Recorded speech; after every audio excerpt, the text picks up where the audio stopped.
what if a secret to clearing up all the confusion in your head was hidden in a 2,500-year-old poem? I'm serious. It's a pretty radical idea from a philosopher who claimed a goddess gave him the message directly.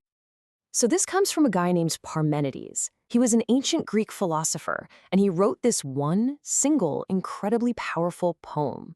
And in it, he says he was taken on this wild journey to meet a goddess who just lays out the fundamental nature of reality for him.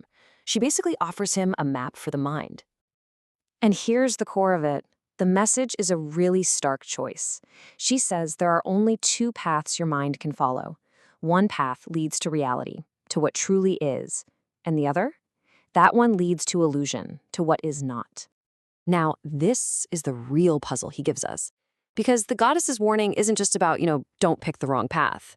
The true philosophical problem, the thing that causes all our mental chaos, might actually be trying to walk both paths at the same time.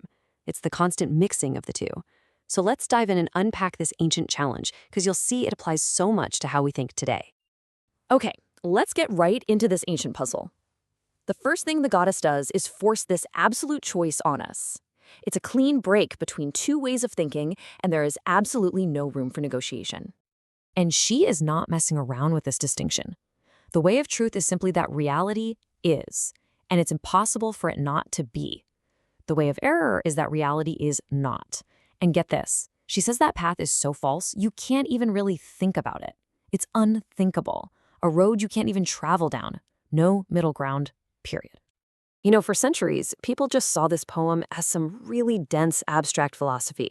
But modern scholarship has started treating it almost like a detective story, and they've uncovered these incredible clues that change everything.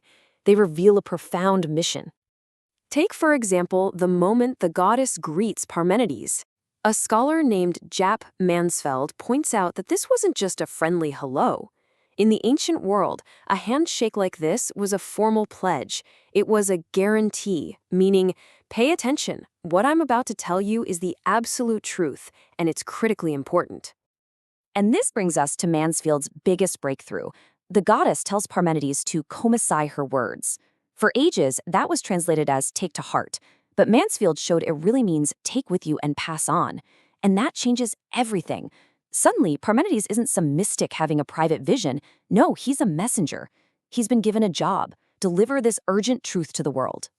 So, what's this big mistake that we mortals are always making? Well, according to the goddess, it's that we try to build our whole world by naming two opposing things, like light and night, and then treating them as the foundation for everything else. Okay, but here's the plot twist.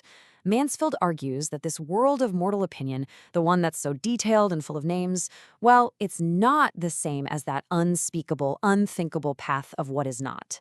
I mean, think about it. Our world is knowable, it's teachable. So he reveals it as a third, distinct path, a highly structured system of thought, but one that's built on a fundamental error. And this is where it all starts to get deeply personal.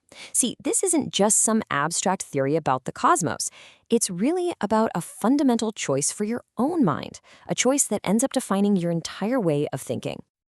I want you to imagine the yin-yang symbol, but don't think of it as a model of balance.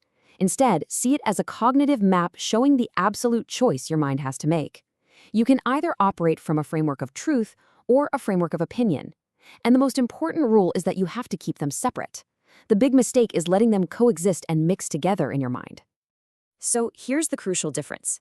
The way of truth, or aletheia, is all about unity, the idea that everything is deeply connected, related through likeness. And you know this through a kind of true memory of this oneness. On the other hand, you've got the way of opinion, or doxa. That's all about dualism, treating opposites like light and night as equal forces. And that way of thinking leads to relativism and a kind of cognitive amnesia, where you forget the underlying unity of everything. The whole goal of walking the way of truth is to arrive at this state called unique wisdom. And this is not just an intellectual idea. It's a felt recognition that all of reality is one, indivisible whole. It's this deep understanding that everything is necessary, everything is connected, and there are no real parts or divisions. So, what do you do once you have this wisdom? What's the mission? Well, it turns out it's not to go out and preach or lecture people. It's something much more subtle and honestly a lot more profound. The philosopher's role is to act like a Socratic midwife, a midwife for the soul. They just provide the initial spark, that pure, unmixed insight of unity. But they can't force understanding on someone. They can only assist as that unique wisdom is born within another person. It's a freedom that has to be realized from the inside. And this mission has very clear limits. You can't have a deep, profound conversation with someone who's operating from the way of opinion. Someone who believes in irony, the idea that all truth is just relative, and equality, the idea that all opposites are equally real. If you can't even agree on a fundamental reality, there's just no common ground to stand on. And this brings us right back to the core secret of the whole poem. The ultimate philosophical sin that Parmenides is warning us about isn't just being wrong, it's blurring the boundaries. It's the act of mixing, of taking our opinions, our digital feeds, our doxa, and letting all that noise contaminate our understanding of fundamental unified truth. And that right there is the source of so much of our modern mental chaos, where every opinion feels like it has the same weight as a fact. And so, that mission to pass on the wisdom, the one that started with a goddess 2,500 years ago, well, it's here. The challenge is now being passed to you. In an age of endless information and warring opinions, finding any kind of mental clarity means choosing your cognitive map.